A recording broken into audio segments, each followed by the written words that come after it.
Hey, what's up you guys? My name is Lauren Jane and I recently went on the worst date of my entire life. Honestly, I would say 75% of the reason I'm making this video is so that I can remember this one day because I don't want this memory to escape my mind. Like you'd think, Lauren, don't you want to block that out? No. I like to remember this kind of stuff. So this date story starts as many wonderful first date stories start, and it starts on fun little app called Tinder. Now, Tinder is an interesting place. Many stories like these are created by that app. So basically, I matched this guy on Tinder. You know, he sends a message. It was like really brief conversation, like probably only like 4 messages of just like, hey, how are you? Like, I prefer to get to know people in person. Would you want to get coffee or something sometime? And then he sent me his phone number. So this was left pretty just up to me. So honestly, I take the fall for all of this. This date is my fault. But he basically, you know, invited me to hang out, whatever. I like to get to know people in person. Here's my number. Contact me if you want. I did. Obviously, I contacted him. We need to give him a name. What kind of name should we give him? Let's call him Rocky, because it was Rocky. No, I don't know. I'm just gonna call him Rocky because I feel like that's a name. I literally know nobody named Rocky, so nobody can figure out who this is. I reach out to Rocky, I text him. I'm just like, hey, let's grab coffee this week. When works for you? So we set up a day, whatever. We decided to do dinner instead of coffee. So we pick a day, like while we're texting, and even in texting, we hardly exchange like any information about each other. Like I really know nothing about this guy except what his face looks like. That's kind of the risk you run with Tinder. Generally, I'll usually talk to somebody a lot before I meet them in person. But in this scenario, I was just like, whatever. He wants to meet in a public place, like that's okay. I feel okay about it. Obviously be super careful with that, but if you ever meet anybody from Tinder, I don't care if you've been talking to them for 5 years, meet them in a public place, like even for a few times, because you never know. So anyways, we are planning to hang out. We pick a day, I think it was like a Tuesday or something, and he's like, hey, this was like at 11:30 or midnight or something. He's like, hey, can I call you and we'll just like figure out where we're going and what time the next day? And I was like, okay, sure. And this is like a work night, so I'm like, it's kind of late, but like I stay up till like 2 a.m, so what do I care? We have like a 2-minute phone call. And within this phone call, I'm already like, girl, what have you done? Like, what did you do to yourself? You did this to yourself. And so I'm like, oh. So he's on the phone and basically he's just like, oh, like, you know, what kind of food should we go get? And he lists off like, you know, Italian, Mexican, Indian, sushi, you know, he lists off like all these food options. And I'm just like, you know, like I'm okay with whatever. I'm just not like a huge fan of Indian food. So if we could not do that, that'd be cool. But everything else, I'm good, sweet. And at this moment, I knew that I'm an idiot. He starts speaking in this just like Indian accent as a joke, and I'm just like, like I can already tell that our senses of humor certainly don't mesh. Like I could just already kind of tell by his vibe on the phone. I was like, oh, I don't know about this. And another thing is on the phone, he was like, oh, is it cool if we meet up here? And I was like, oh yeah, that's like probably okay. And I guess I kept saying like, oh, that's probably fine. That'll probably work. Because the word probably is a magical little word that I like to use that I can back out of things because I did not give you a definite yes. I gave you a probably yes. So I don't know, I was just saying probably because I was like kind of weary of the situation already. I was like, oh no. So I was like, oh, that's probably okay. And he goes, you like to say probably a lot, don't you? I'm like, I guess. He's like, is that like your way of saying yes? I'm like, sure. And like, that was it. Those 2 things were the only things that went down in that phone call. And I was like, what? but it's like you're gonna pick apart my speech patterns in the first minute we're talking to each other, not even in person, and also be offensive and like make fun of an accent. Like, I don't know, it was just a lot right off the bat. But like so far, nothing so bad. Not so bad. I was like, you know what? It was a 2-minute phone conversation. Don't like prejudge a person. You've asked them basically to hang out with you this week. Go, what's the harm in going to a dinner and just talking to somebody for a little bit? No harm in that. There was a lot of harm in that. Actually, okay, you know what? No harm. And I will say before I start this story, some of the stuff that happens is a bit uncomfortable and a lot of the things he says are offensive. But I just would like to say that like, I'm telling this story all in good humor. I was not like super offended by him or anything. I didn't feel like uncomfortable or like harassed or anything like that. Like it, honestly, to me, it was just this scenario of like, what on earth is happening? Like I wasn't like super uncomfortable or anything. So I just want to say that, like, I'm not trying to like super hate on this guy. I think we just don't mesh, but it makes for a funny and terrible date. So I get to the restaurant. He's like 30 minutes late. Honestly, I don't really care about that. Like being late is kind of like whatever to me. I mean, obviously like it's not ideal, but I was just like, okay, whatever. He gets there and it starts off like kind of awkward. But I mean, a lot of Tinder dates do. So I was like, oh, whatever, this is probably normal. So we're like sitting there just like staring at the menus, just like really looking at these menus, like not saying anything yet. And so, finally, like we kind of start talking. I honestly don't remember any of the normal stuff that happened because there was like so little normal stuff that happened. But basically the first point of the conversation where I was like, who was, he had recently moved to the state that I live in. So I'm like, oh, where'd you meet your roommate? Because I knew he had mentioned previously in the conversation that he has a roommate here. I was like, did you know your roommate before you moved here? Or did you find them somewhere? Like where'd you find your roommate? And his response is, Grindr. And I'm just like, oh, really? Like, I don't know. I'm like, okay, he could be bi. I don't know, like, sure, like Grindr, okay, like really, you met him on Grindr, interesting. Like I wouldn't be like, I met my roommate on Tinder. But you know, like sure. So I was like, really? And he just is like, I feel like I'm gonna have the stupidest facial expressions throughout this video. I feel like I'm really animated when I explain this story, but he's just like, well, like, he's like, oh, I'm just like so glad that I can make politically incorrect jokes in this state and like nobody cares and like people think it's funny and it's fine. And I'm just like, first of all, and I mean, most of these things that I'm telling you are my thoughts. Out loud, I was very nice, I didn't really speak my mind on anything. So I was just like, oh God, just make it through this dinner. But like, first of all, who said it was funny? I didn't laugh. I thought you were serious. I really thought you met your roommate on Grindr, so I don't know what you think is so funny about this joke. Second of all, who told you can be politically incorrect here?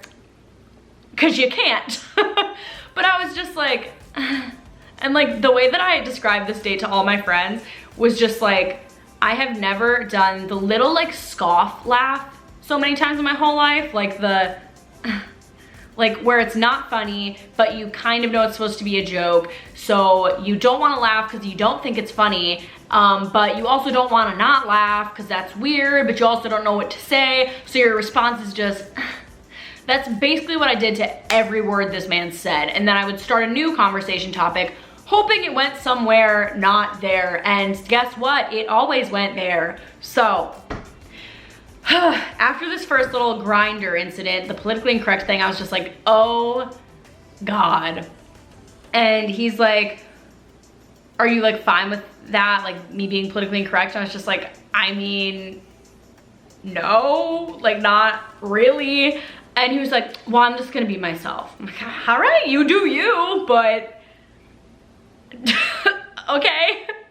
And so basically like conversation continues and it's just like, oh, well, what do you do in your free time? You know, basic questions. Most people, you know, play video games. I watch Netflix. I go to the gym. I do anything besides the weird place he took it.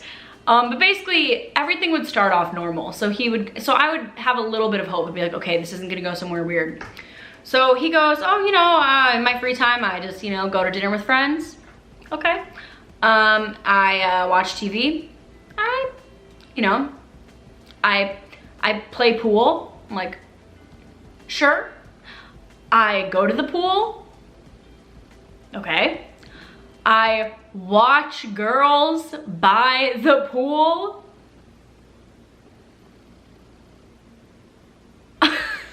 So we're talking about like what there is to do around him, and there's this like big mall around where he lives. So I was like, oh, the only thing I really have done like in the city you live in is like there's a mall that I go to there. Have you ever been to it? Because he's new here. So I'm like, I don't know if he's been there.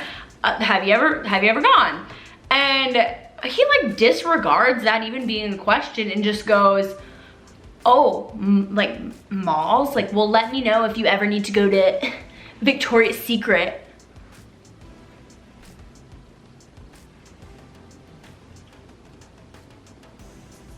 Honestly, in my head, this whole date was, one, where's Ashton? And two, that little weird meme thing where it's like, that was me. So I'm just like, what do you mean if I ever need to go to Victoria's Secret? Like, what are you talking about?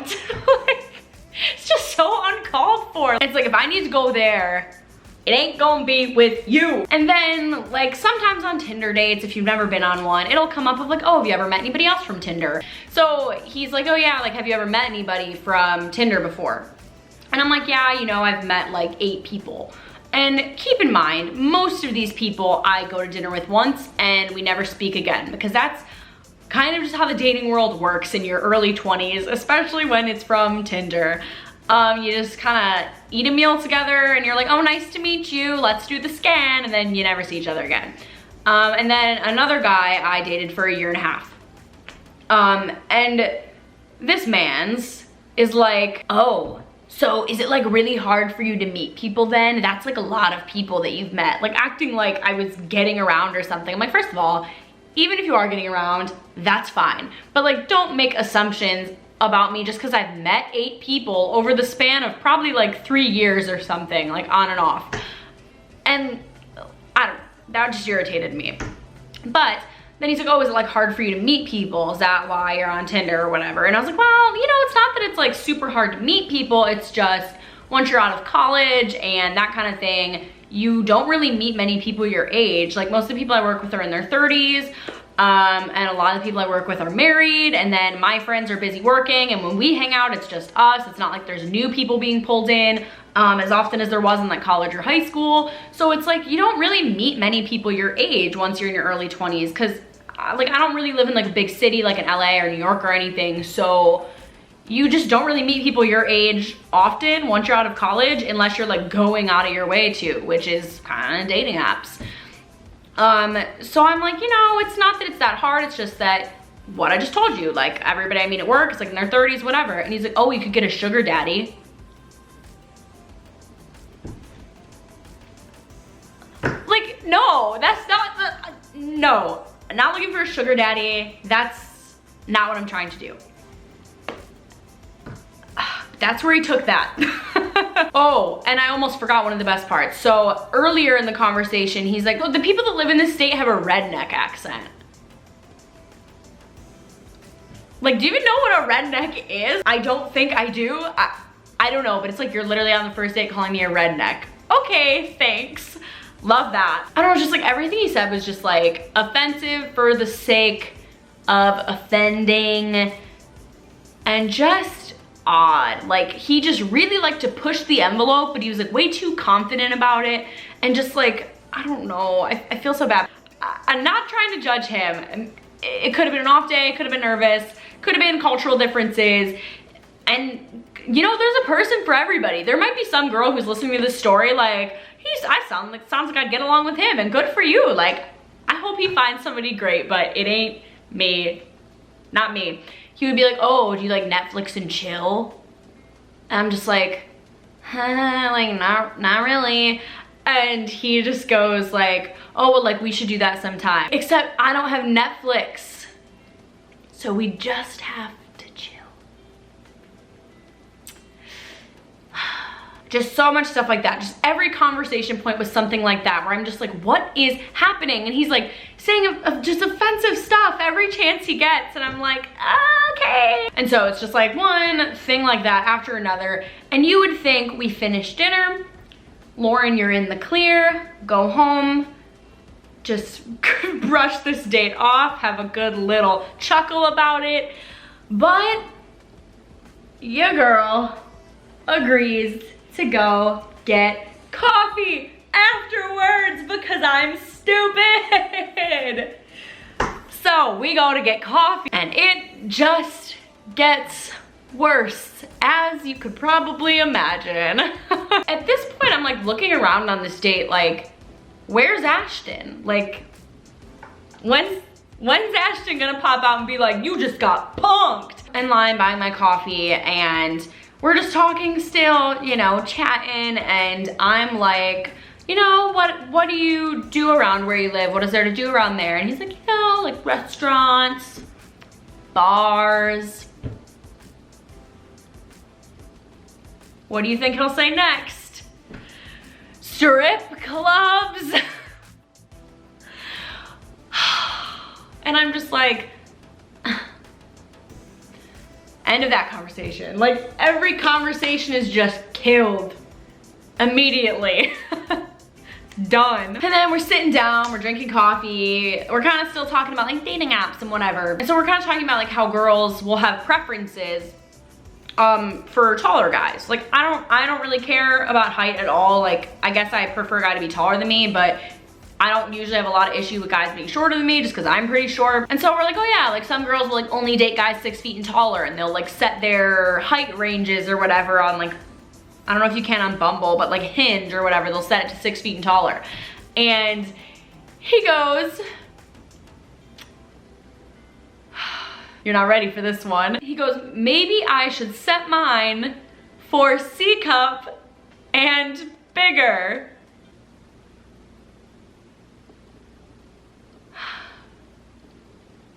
And at this point, I'm just like, what is happening? Like, I'm just so mind blown that I'm like, I'm not offended, I'm not uncomfortable. I'm just like really thinking hard. Like, what is happening? Like, how did I get here? What is going on? Like, I've genuinely just never had interactions like this before. And it was just like one thing after another. Like, I just couldn't keep up. I was like, okay. And next, there's more. So we start talking about like, he's like, oh, you dated a guy for like a long time from Tinder. Like, did that end really bad? And I was like, well, you know, like not really, like we're still friends. Because I'm still friends with my ex, we hang out sometimes. And he goes, oh, are you friends with benefits? Tell me why I'm gonna be friends with benefits with my ex and be like going out on Tinder dates with you if we're friends with benefits. I don't get it. I'm like, no, of course we're not friends with benefits. If that were the case, I'd just still be dating him. Like, we're not friends with benefits. Like, use your brain. I just realized I gave him a fake name and I have not once even said Rocky. And like, he just had a weird response to everything I said too. Like, he's like, oh, well, like, what do you do after work? Like, what do you do when you get home from work? And I was like, oh, well, like, I don't know, I just watch Netflix, watch YouTube, go to the gym, eat dinner, you know. And he's like, that's it? And I'm like, what do people do after work? Like, what am I supposed to do? Go to like a friggin' amusement park? Go to fly to Disneyland? Like, what am I supposed to be doing after work? I wanna relax. And like then later on when I was like, oh, well, like, what do you do in your like free time on weekdays or whatever? And he's like, well, I don't know. Well, if you don't know, then why are you judging my answer? And I'm just like, oh, well, like, do you play video games? Or like, what do you do? He's like, oh, like you're assuming that I play video games? And I'm like he's taking offense to it. I'm like, first of all, a lot of people play video games, so I thought it was just a fair guess. Second of all, I play video games, so like I didn't mean anything by it. I just thought lots of boys play video games. I don't know, I was just taking an educated guess. I was just trying. Yeah, I don't know, the whole date was just one shocking reply after another. And just picture me desperately trying to like bring this date back down to earth, like just grasping at straws, like hobbies, where'd you meet your roommate? Like just the most basic questions, like trying to ask anything that wouldn't prompt some sort of answer about like, how about C cups? Let's go to Victoria's Secret. Oh. What on earth? And then like we're leaving this coffee shop, like kind of both of us, it was really awkward, like both of us were kind of like, oh, like maybe we should go soon, maybe we should head out, maybe we should get going, but we just like kept not, like we just both kept bringing it up and it kept not happening, and I was like, what's happening? And so finally we leave and he's like, oh, are you free this weekend? I'm like, oh, like I don't know. And he did text me asking me if I was free, and I was like, I'm busy, which I was. Wasn't even a lie, I was busy, and he has not contacted me since. When we left, it was like that awkward, like lingering by the car where you're like, I feel like he's gonna go in for a kiss or something, but no thanks. Like I had that car door open right away, baby. I was like, see ya, peace. But I'm like standing there with my door open, my car door open. He's just kind of lingering, and I'm like, oh, please don't try anything, please don't try anything, please don't try anything. And he didn't, thankfully, but I think, I don't know if he was going to or not, but certainly I feel like me halfway in the car would give the hint. But yeah, so we left at that, no hugs, nothing. Like genuinely, that is the first time I've ever been on a date where I didn't like hug them. It was genuinely just the worst date I've ever been on. Like I'm genuinely just so confused. And I knew immediately, as soon as I talked to him, but I was like, girl, don't judge. Don't predetermine whether you're gonna like him or not, give him a chance. And I did, and at least I got a good story out of it. And I will say, like looking back on it briefly, he was very nice in text, like no sign of like that kind of personality at all. So like genuinely it could have just been like a bad day or like a social experiment, or like an episode of Punk'd and like Ashton just didn't show up, so they're like, well, episode's canceled, and just no one clued me in. Like I don't know what happened. I really don't know. And so that, my friends, is the story of the worst date that I have been on thus far. Oh man. Thank you guys so much for watching. I really appreciate it. Please, please, please give this video a big thumbs up if you liked it. And honestly, please comment down below your worst first date stories. I am so curious to know. I think that'd be really fun if we could get some shared down there. So go do that right now and tell me about your bad first dates. I know we have all had them, and I will catch you guys later. Bye.